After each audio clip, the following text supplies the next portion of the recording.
et qui connaissait mes parents et a donné sa lumière de tous les soirs.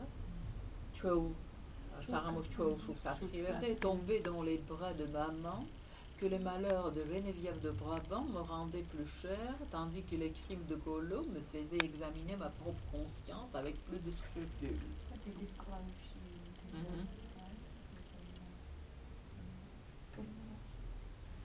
Que les malheurs de Geneviève de Brabant me rendaient plus cher.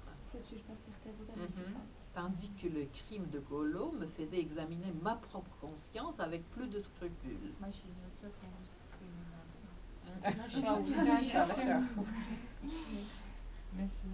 უბედობის შემდეგ კიდევ უფრო ძვირფარ გოლოცოდვები კი მაიძულებდა examiner ma propre conscience. ესე იგი ჩემი საკუთარი სინდისი საგულდაგულოდ. Après le dîner, là, j'étais bientôt obligée de quitter maman qui restait à causer avec les autres au jardin s'il faisait beau, dans le petit salon où tout le monde se retirait s'il faisait mauvais.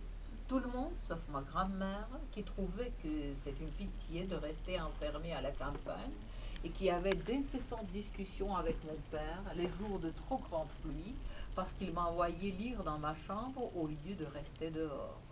Ce n'est pas comme cela que vous le rendiez robuste et énergique, disait-il tristement, surtout ce petit qui a tant besoin de prendre des forces et de la volonté.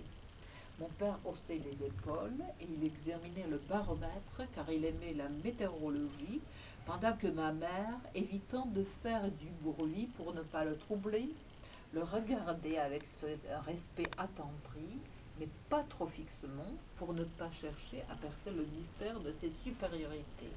Mais ma grand-mère, elle, par tous les temps, même quand la pluie faisait rage et que Françoise avait précipitamment rentré les précieux fauteuils d'osier de peur qu'ils ne fussent mouillés, on la voyait dans le jardin vide et fouettée par l'averse, relevant ses mèches désordonnées et grises pour que son front s'imbibât au milieu de la salubrité du vent et de la pluie. Elle disait: enfin, on respire, et parcourait les allées détrempées, trop symétriquement alignées à son gré par le nouveau jardinier dépourvu du sentiment de la nature et que mon père avait demandé depuis le matin si le temps s'arrangerait.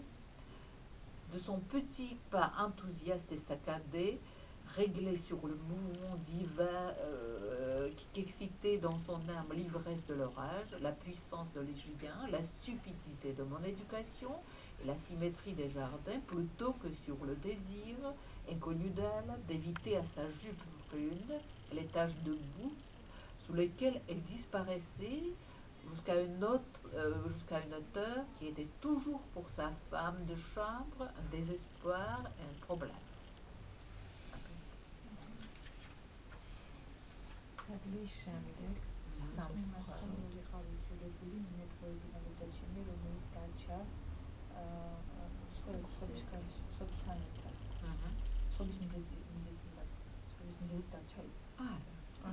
Rester à causer avec les autres, pas à cause d'eux, à causer.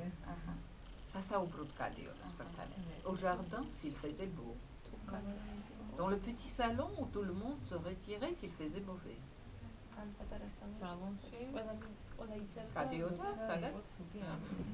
Tout le monde sauf ma grand-mère qui trouvait que c'est une pitié de rester enfermé à la campagne.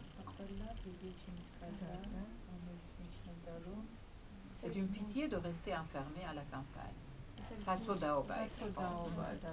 Et qui avait d'incessantes discussions avec mon père, les jours de trop grande pluie.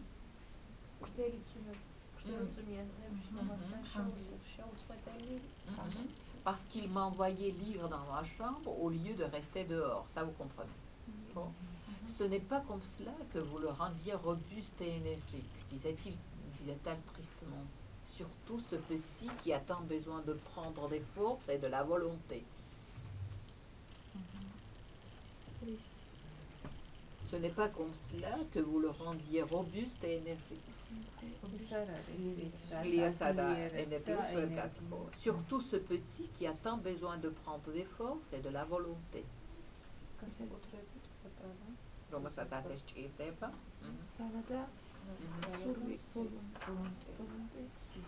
ნება. მამაჩემი იჩიჩავდა მხრებზე და სინჯავდა ვარომეთში და მე მეტეოროლოგია უყოდა მეტეოროლოგია.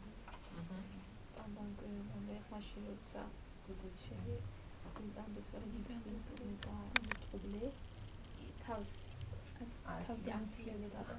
არა ევიდანს ტილობდა რომ ხო არა უსიამოვნება ეცილებინა